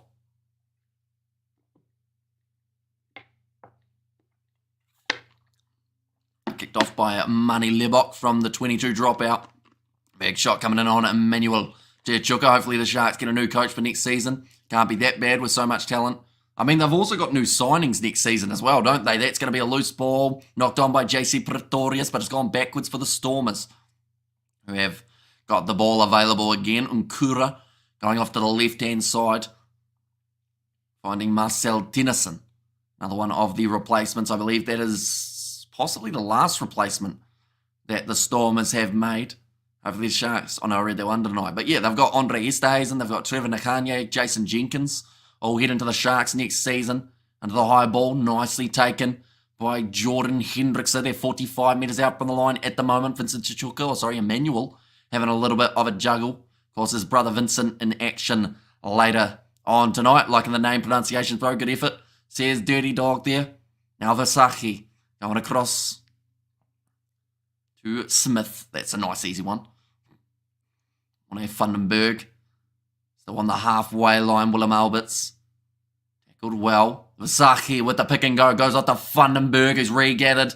Tackled a little bit late there by the Lions. This one's going to stay in the field of play. Ngume Zulu, a lot of pressure on him. Massive shot. The ball's come free, and the Stormers have to force it in their in-goal area. It's going to be a 5-metre scrum now for the Lions. A non-consistency, as in the surname. Look at Elton, says Kevin there. Yeah, old Elton Yankees. There were rumours that he was going to try and return to rugby, weren't they? But he's got a bit of a ban at the moment, sadly. Which is, well, is it unfortunate? He kept on getting opportunities and then he kept on blowing them, unfortunately. Yeah, taken back by the Stormers. The Lions were excited. They thought they had scored the try. They're going to have to wait that little bit longer, but they are only 5 metres out from the try line now here with 10 minutes remaining on the clock. They're 1 point down. This game is going to go down to the wire. Let's talk about the Crusaders. Says Anton there. And is this it? Will this be the Lions' try? This is their best chance from the last about 15 minutes to be able to get themselves the try here. But it's up against the Stormers front row and Brock Harris, Franz Malharba, and Joseph Weber. So not exactly an easy scrum to push backwards. So I think they're going to have to use their back line to be able to get themselves the try here. But they are slowly running out of time. If they want to get themselves the bonus point to feel a little bit more safe inside of that top 8, they would need 2 more tries. The Stormers only need the 1 more to get themselves the bonus point, which would put a little bit more of a gap between them and 6th place. Ulster going up against Munster a little bit later on today. Next game that we have got, of course, is going to be South Africa versus Fiji in the 7s. I do recommend tuning in for that one, ladies and gents. And then we are transferring straight over to the Bulls versus Sharks, breaking off the back there. Horn, tell you what, he got pretty close there. They weren't able to push them backwards at scrum time, but they were able to push them backwards when it came to those big forwards, trying to burst through, more like blasting his chances up his nose, says Anton there. And the advantage going to be in play for the Lions.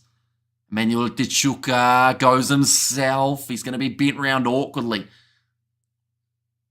Doesn't quite get over Evan Ruiz, trying to stop them again. Morne Vandenberg, short ball. They are 1 metre out. This is brilliant defence from the Stormers, but for how long can they stop the Lions from getting over the try line? Emmanuel Tichuka with the rough pass. Bounces to Jordan Hendrickse. They almost stripped the ball away from him there. Morne Vandenberg, diving tackle made from Mani Lebok. That is close to possibly a yellow card. Adam's like a politician in South African rugby, says Anton. Now Emmanuel Tichuka, again, just 1 metre short of the line. Benetton are 19-6 up at the moment. And the other game that has taken place, can they get over the Lions here? Oh, he went for the jump over the top, and they will go back for the original penalty. The Lions want to try and take this one quickly. The answer is no. They will wait. It is going to be for offside. 3 points here would give them the lead. Are they going to go? They have to. There's 7.5 minutes remaining. You have to take on the 3 points here. Surely. Yep, they're taking on the shot, and this will give them the lead. Keep their hopes of making it to the quarterfinals alive. Benetton like to upset teams, says Justin there. Jordan Hendrickse.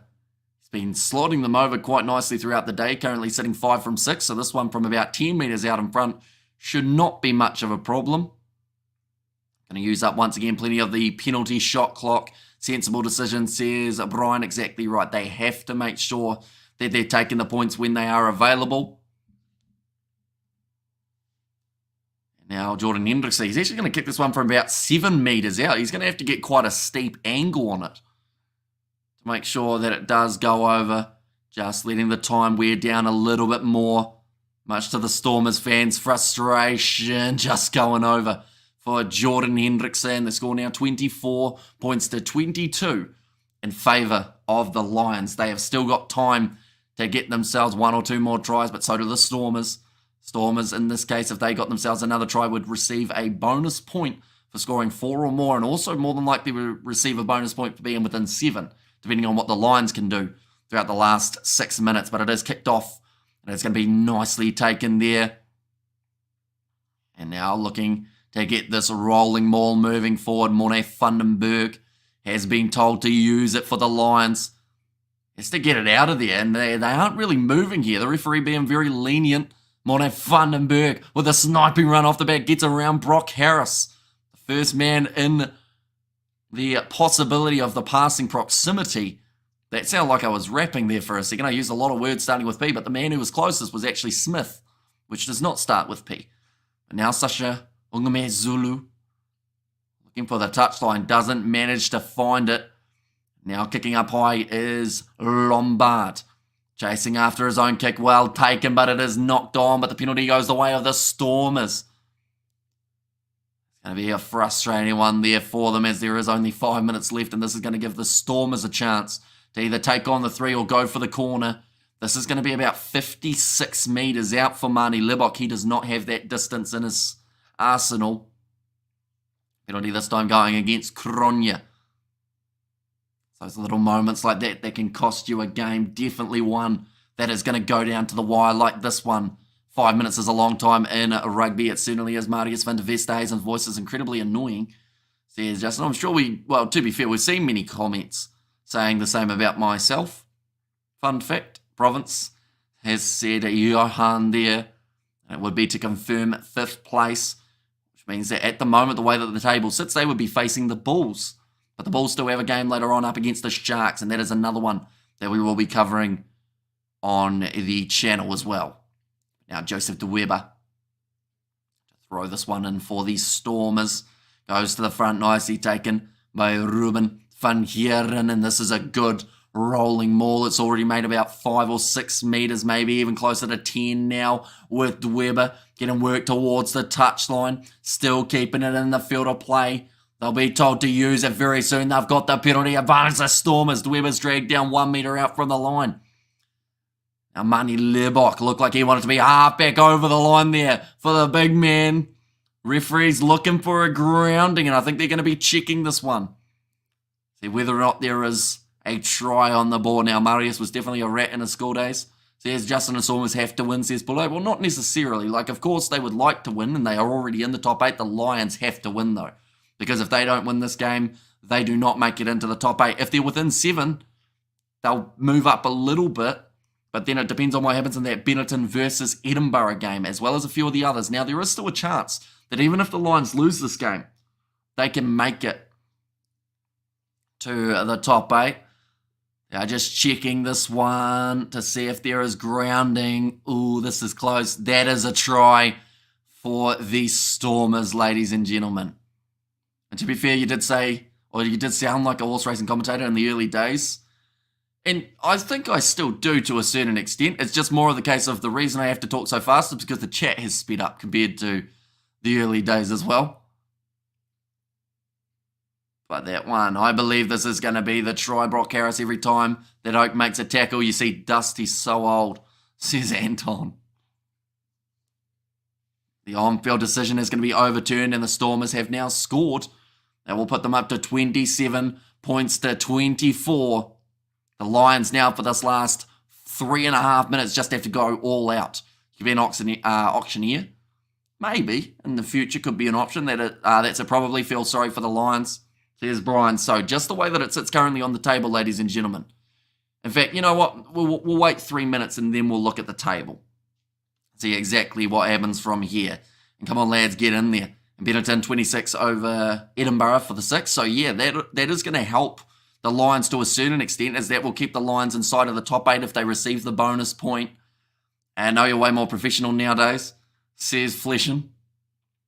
I had some questionable haircuts back in the day as well, to be fair.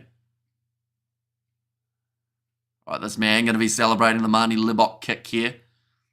He has to make sure he gets this one over Marnie Libok, or else there is a chance of a draw. The man is asking for quiet. And he's not really getting it. Marnie Libok now. Mullet? No, it was longer. It was long here, which was just not a good choice.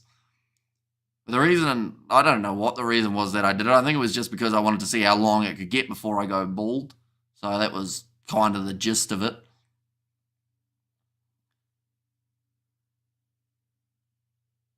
Right, he's taking the kick from this touch line as well. Libok has got it over. And now with 2 minutes remaining on the clock, the score is 29 points to 24. If the Stormers get themselves a penalty here, that would actually take away the Lions' chance, or a try. Either of those two stops the Lions from making it into the top 8. But if the Lions can stay within 7, they will get themselves the bonus point. They have to make sure that they either retain this ball or at least kick it deep into the Stormers' territory. To mention, we have got 12 minutes to our next live stream, ladies and gentlemen. That will be the game between Fiji and South Africa. Be sure to tune in for that one. It's going to be kicked off now. And kick downfield from the Stormers. The Lions do not take it quickly, but that is a brilliant kick downfield from Hudson Berg. They have got themselves the bonus point here, the Stormers. So theoretically, they would get 5 points if the game remains in this fashion. Looks like the Lions will make it. If they hang on to the bonus, Stormers should let it go. Let the Lions in, says Brian there as well. Although there are a few other results that could change the way that they do sit. Looking particularly at that game between Cardiff and the Ospreys. I believe that one could cause a few little changes. That's going to be not straight from the Lions. That's a brutal one. Vasaki cannot believe it. That was going to be... Oh, no, sorry. They've said... Wait. They said not straight or not travelling 5. I think it was not straight.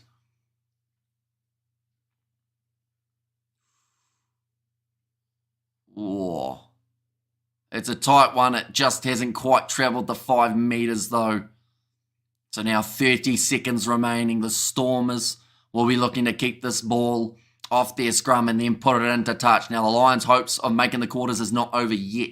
Ladies and gentlemen, I believe this will bring them up to 50 points, which would still give them an advantage over Edinburgh. So they can still make the top 8, just in a different fashion than what we saw. And as we see there, they would be sitting in 8th at the moment. I forgot that Ospreys game, says Brian there.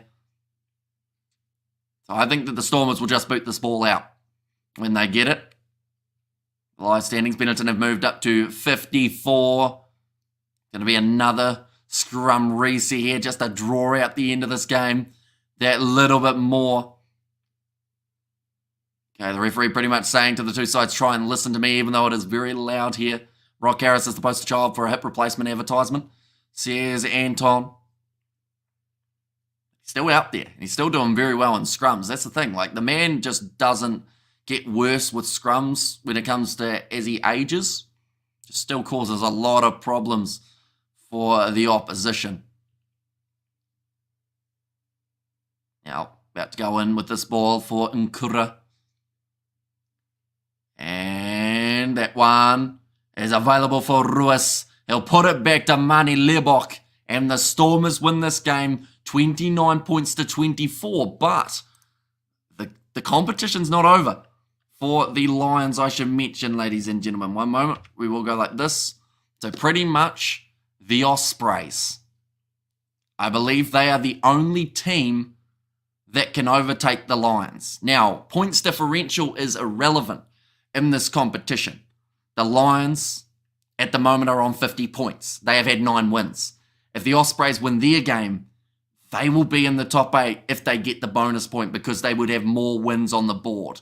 But the likely option at the moment is looking like the Lions may sneak it into the top 8. Edinburgh are the side that are currently missing out due to the way that they lost up against Benetton. They needed to be within 7, but they weren't able to do so. But now the next game that we are covering is going to be up against New Zealand, between South Africa and Fiji in the 7s. Then we are jumping straight into that next game, which is going to be between the two URC sides, the two South African sides, and the Bulls and the Sharks. So the Ospreys, they have got one last game, ladies and gentlemen. That one is taking place at 4:30 a.m. New Zealand time.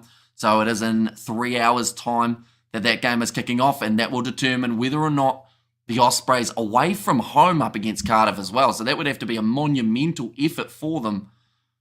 We'll wait and see what ends up happening. Cardiff will bend over for the Jocks, or the Jacks, says Fleshin. And gotta love Brock the legend, says Fleshin. I'm happy to see the Lions in the top 8, says Brian. And they should be able to stay there theoretically, I'd like to think.